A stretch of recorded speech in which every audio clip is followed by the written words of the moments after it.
I saw a big red dog on a big screen with my big red shirt in a big red chair, and I left with a big smile.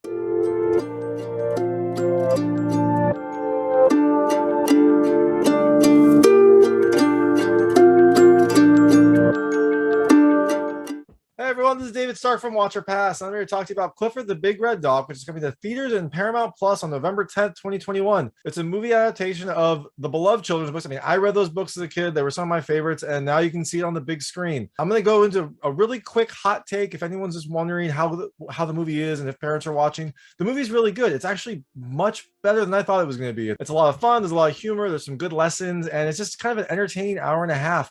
For parents, I think it's fine for pretty much all kids. I mean, I took my kids, they loved it. There's maybe a little bit of kind of rude humor, and it does deal with some bullying and a little bit of societal issues. But overall, I don't really think there's anything objectionable in this film. So go ahead and take your kids, and it's a really good one. It comes out on November 10th, so you can watch it in theaters or Paramount Plus, wherever you want. If you want to take your kids to theaters, go ahead. If you would rather stay home and watch it on Paramount Plus, you can do that as well.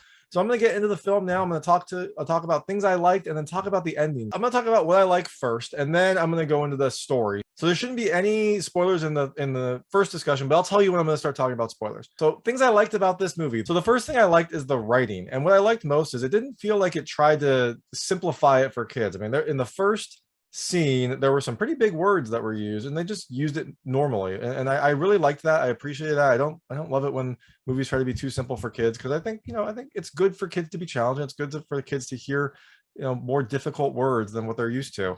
And I also thought the writing was pretty sharp and pretty clever. Like it didn't feel, I mean, it's a kids movie. It deals with kind of like a kid's scenario, but it didn't feel too much like a kids movie. I enjoyed it. I thought that the jokes were pretty funny. I thought that the characters were pretty fun to listen to. So overall, I thought it was pretty well written. The second thing I like is Jack Whitehall as Uncle Casey. His character was a lot of fun. His character provided kind of like the X factor. At the beginning, he was a little bit more irresponsible, and then as the film progressed, he was still a little irresponsible, but he became a very likable character. I really thought he was funny.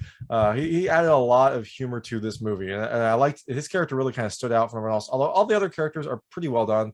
There really isn't anyone who's bad in this movie. And so but Jack Whitehall was kind of the standout of everything. I also liked that some of his jokes had some double meanings. So, kids can have fun, but then adults can also have fun as well. And I really like that when a kids movie has that, because it makes it more fun for adults to see with their kids. And who doesn't want to go to the movie with their kids? So the third thing I like is the humor. I mean, the film is it's funny, and it's got jokes that can appeal to kids and adults. And my kids were laughing really hard, and I was laughing really hard, and we all just kind of had a really good time. And the last thing is, I mean, a big red dog.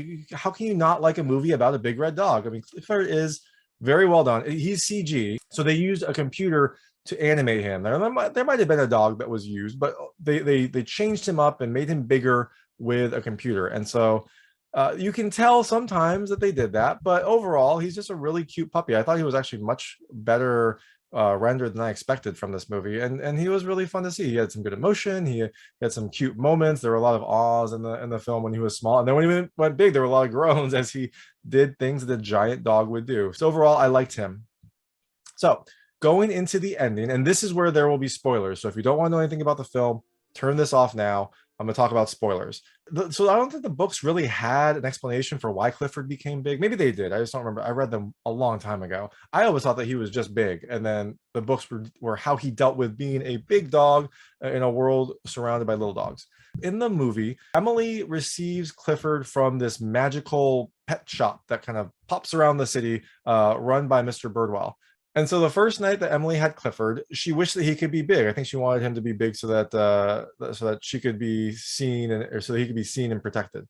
And well, she got her wish, and he grew very, very big very quickly. So overnight, he becomes very big, which can be a problem for them, because they live in an apartment in New York. But also, he attracts the attention of the CEO of this company called LifeGrow, who's played by Tony Hale, who was very funny. His character is not supposed to be likable, but he has some very funny moments.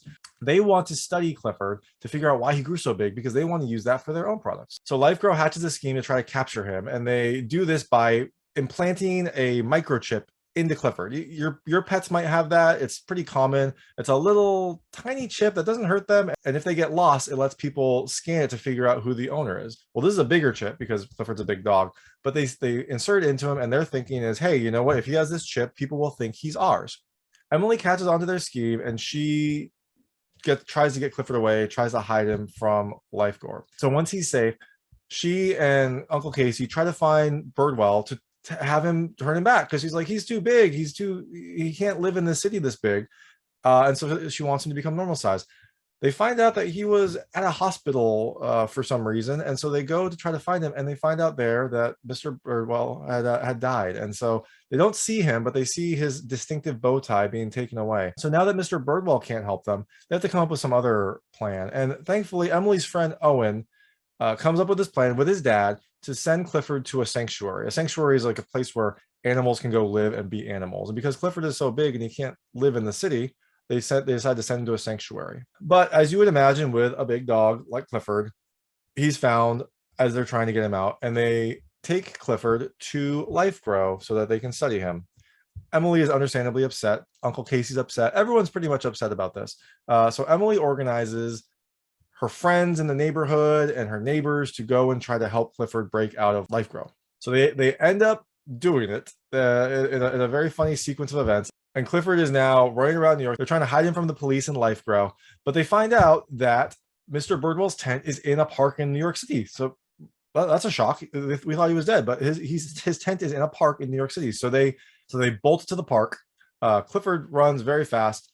He's being pursued by everything, but thankfully he's a dog. He can outrun and outmaneuver the cop cars chasing him, and they eventually get to Freedom Park in New York. So she finally gets to Bridwell, but unfortunately she's followed by the police. So when she gets to Bridwell, they kind of set up a perimeter. There's a crowd around her. Clifford can't hide anymore. So she goes to Mr. Bridwell and she says, hey, can you make him small again? He's too big. And Mr. Bridwell, who's played by John Cleese, and I really like Mr. Bridwell as well. He was a very good character. He wasn't in it much, but he had a lot of really fun, kind of touching lines. And he said, well, your love made him grow so big. I can't take that away from him. So Clifford's stuck being big. We don't really know what's going to happen. But Emily gets up there and tries to convince the crowd that he's fine. The crowd thinks that he might be dangerous. The police think he might be dangerous, but she knows that Clifford's just a sweet puppy. And so she tries to convince the crowd that he's fine. And she starts to get them to, believe her. But then Lifegrow's CEO comes in and demands that they return his property. And he says, he has that microchip in there, so I'm going to prove to you that he's our property. So he takes this big microchip scanner and goes up to him and scans the microchip. But wouldn't you know, the microchip says he belongs to Emily. That's a little bit of magic. And you can tell that Mr. Bridwell kind of was behind this because he has a clever smile when that happens. So everyone cheers. Clifford has a new owner, or at least the correct owner, and he has a new home. Now he can come and live with everyone because everyone now knows that he's not dangerous. He's just a big puppy. So that's the movie. It ends in a happy ending, thankfully. And also there's some fun little Easter eggs during the credits. So during the credits, there are some hand-drawn animations that kind of tell you what happens after. And you find out that Uncle Casey gets a job. He gets a job at Scholastic Books, who are the publishers of the original Clifford books. And during some of his illustrations, I don't remember if it was on like a wall or if it was something he was drawing, but there was an illustration of the original Clifford books. It was kind of in that Clifford style. You'll know it when you see it. So I thought that those were fun too. I like seeing those little Easter eggs. It reminded me of my childhood. And so you should definitely stay for those. But after those scenes stop, you can leave because there's no stinger at the end. After the credits, it just fades to black. So that's Clifford the Big Red Dog. It's coming to theaters and Paramount Plus on November 10th, 2021. It's a really fun adventure. I really liked it. I wasn't expecting that much, but my kids and I really loved it. So you should definitely check it out. And thanks so much for watching. If you liked this review, please like and subscribe to this channel. It helps me out a lot. Make sure all my new content goes straight to you. And please check out my other content. I have other movie reviews, interviews, unboxing videos, and a weekly movie recommendation. Thank you.